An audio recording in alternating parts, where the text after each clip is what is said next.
Hello guys, welcome back to teacher talk. Class 7ലെ doors of daring എന്ന പോയത്തിലെ ആക്ടിവിറ്റീസാണ് ഇന്ന് ഡിസ്കസ് ചെയ്യുന്നത്.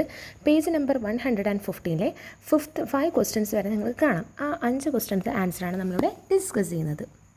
ഫസ്റ്റ് ക്വസ്റ്റ്യൻ വരുന്നത്, how do the mountains enfold the vale? എങ്ങനെയാണ് മൗണ്ടൻസിന് ചുറ്റും വെയിൽ ചുറ്റപ്പെട്ടിട്ടുള്ളതെന്നാണ് പറഞ്ഞത്. The mountains that enfold the vale with granite steep and high. അതിന് ചുറ്റും എന്താണ്? അതിന് ചുറ്റും വെയിലും ഗ്രാനൈറ്റും സ്റ്റീപ്പ് ആൻഡ് ഹൈ ആയിട്ടാണെന്നാണ് പറയുന്നത്. Second question, why does the poet describe the mountains as the stairway to the sky? എന്തുകൊണ്ടാണ് മൗണ്ടൻ ആകാശത്തേക്കുള്ളൊരു സ്റ്റെയർ വേ എന്ന സ്റ്റെപ്പുകൾ പോലെ നമ്മൾ പറഞ്ഞത്? അതെന്തുകൊണ്ടാണ് പറഞ്ഞതെന്നാണ്. ആൻസർ വരുന്നത്, the mountain peaks look like steps reaching up the sky connecting earth to sky. ഭൂമിയും ആകാശം നമ്മൾ കണക്ട് ചെയ്യുന്നു എന്നാണ് ഇവിടെ ഉദ്ദേശിക്കുന്നത്. Third question, why does the poet mean by sunburn chivalry? എന്തുകൊണ്ടാണ് സൺബേൺ ഷിവൽറി എന്ന് വിളിക്കാനുള്ള കാരണം? Answer, it means courage and toughness gained by facing nature. It suggest courage. അപ്പോൾ ഇതെന്താ പറയുന്നത് വെച്ചാൽ നമുക്ക് ധൈര്യം വേണം. ആ ഒരു ധൈര്യത്തിനെ ഫേസ് ചെയ്യാനുള്ള കാര്യങ്ങളെക്കുറിച്ചാണ് സൺബേൺ ഷിവൽറി എന്ന് പറയുന്നത്. ധൈര്യശാലിയായ മനുഷ്യനെന്നാണ് ഇവിടെ ഉദ്ദേശിക്കുന്നത്. Fourth question, which lines of the poem suggest we should treat limitation as opportunity for success? കവിതയിലെ ഏത് വരിയാണ് നമ്മുടെ ബുദ്ധിമുട്ടുകളെ, പ്രശ്നങ്ങളെയൊക്കെ അതിജീവിക്കണം, ഒരു അവസരമായി തിരഞ്ഞെടുത്തുകൊണ്ട് നമ്മൾ സക്സസ്, വിജയത്തിലേക്ക് പോകണമെന്ന് ഏത് ലൈനാണ് പറയുന്നതെന്നാണ് ചോദിക്കുന്നത്. And all the bars at which we fret that seem to prison and control are but the doors of daring set ajar before the soul. ഈ 4 ലൈൻസാണ് അതിന് ആൻസറായി വരുന്നത്. Next question, how does the poet want to the reader to look at life changes? എങ്ങനെയാണ് poet നമ്മളോട് റീഡറിനോട് life ചേഞ്ചസിനെ കുറിച്ചിട്ട് പറയുന്നത് എങ്ങനെയാണെന്നാണ് ചോദിക്കുന്നത്.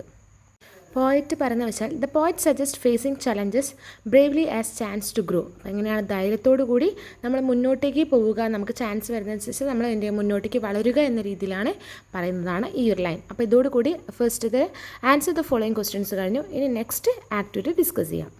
Next activity, find some famous quotes about bravery and courage. Write them below. You can search online or refer to books. അപ്പോൾ ധൈര്യമായി ബന്ധപ്പെട്ടിട്ടുള്ള famous ആയിട്ടുള്ള കോട്ട്സ് നിങ്ങളോട് കളക്ട് ചെയ്യാനാണ്. ഓൺലൈനിനോ ബുക്സിൽ നിന്ന് റെഫർ ചെയ്ത് കണ്ടെത്താനാണ്. അപ്പോൾ ഒരു 3 കോട്ട്സ് ഞാനിവിടെ കൊടുക്കും.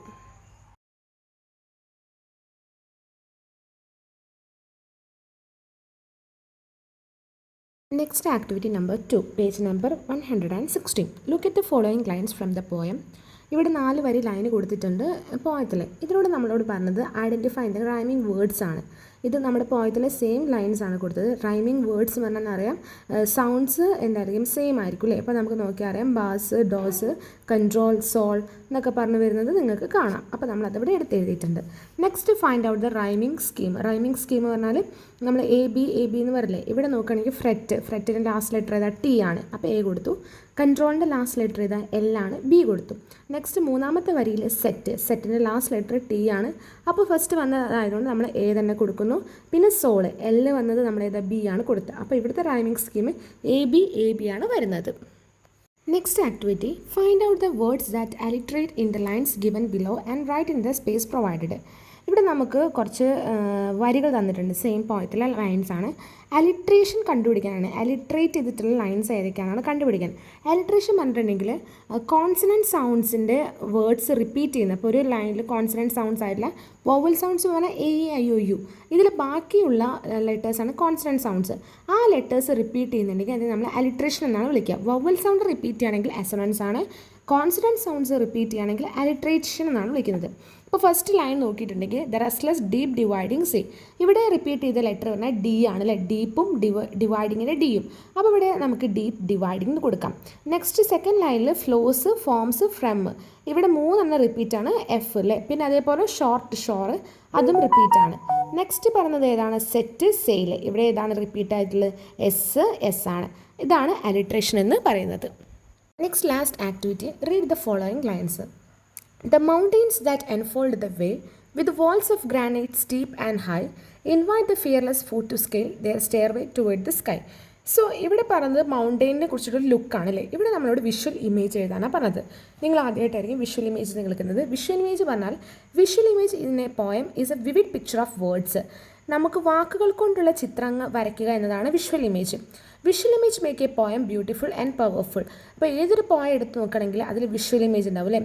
ചില കവികളൊക്കെ നമ്മൾ മലയാളത്തിൽ പറയാറില്ലേ, വാക്കുകൾ കൊണ്ട് ചിത്രം വരയ്ക്കുക, അതേപോലെയാണ് വിഷ്വൽ ഇമേജ് പറഞ്ഞത്. ഇവിടെ കൊടുത്തിട്ടുള്ള ഈ വരികളിൽ വിഷ്വൽ ഇമേജ് പറഞ്ഞാൽ മൗണ്ടൈനെ കുറിച്ചുള്ളൊരു ഓവർലുക്കാണ്. ഇനി താഴെ കുറച്ച് ലൈൻസ് തന്നിട്ടുണ്ട്. The restless deep dividing sea that flows and forms from shore to shore, call to it sunburn chivalry, push out set sail explore. ഇതിൻ്റെ വിഷ്വൽ ഇമേജാണ് നമ്മളോട് എഴുതാൻ പറഞ്ഞിട്ടുള്ളത്. അപ്പോൾ ഇത് പറഞ്ഞാൽ സീനെ കുറിച്ചിട്ടാണ് അല്ലേ, മറ്റേത് മൗണ്ടൈനെ കുറിച്ച് ഓവർലുക്കായിരുന്നു, ഇവിടെ സീനെ കുറിച്ചിട്ടാണ് പറയുന്നത്. സോ നമുക്ക് എന്ത് പറയാം, image of a deep dividing sea which flows and forms from shore to shore. അങ്ങനെയാണ് വിഷ്വൽ ഇമേജ് എഴുതാൻ. നമുക്ക് കവിതയിൽ വായിച്ചിട്ട് വരികളിൽ മനസ്സിലായിട്ടുള്ള ആ ഒരു ചിത്രം എന്താണ് പറയുന്നത്, അതിലൂടെ ഒരു ചിത്രം ഉണ്ടാവില്ലേ, അത് നമ്മൾ എന്ത് ചെയ്യുക, കുറച്ച് എക്സ്പ്ലെയിൻ ആക്കിയിട്ട് എഴുതുന്നതാണ് വിഷ്വൽ ഇമേജ്. അപ്പോൾ ഇതോടെ ഇതിൻ്റെ ആക്ടിവിറ്റീസ് കഴിഞ്ഞിരിക്കുകയാണ്. ഇതുവരെയാണ് നിങ്ങളുടെ മിഡ് ടേം എക്സാമിന് വരുന്നത്. അപ്പോൾ പുതിയൊരു വീഡിയോ കാണാം. അതിലേക്കും ബൈ. വീഡിയോ ഇഷ്ടപ്പെട്ട ലൈക്ക് ചെയ്യാനും ഷെയർ ചെയ്യാനും സബ്സ്ക്രൈബ് ചെയ്യാനും മറക്കരുത്.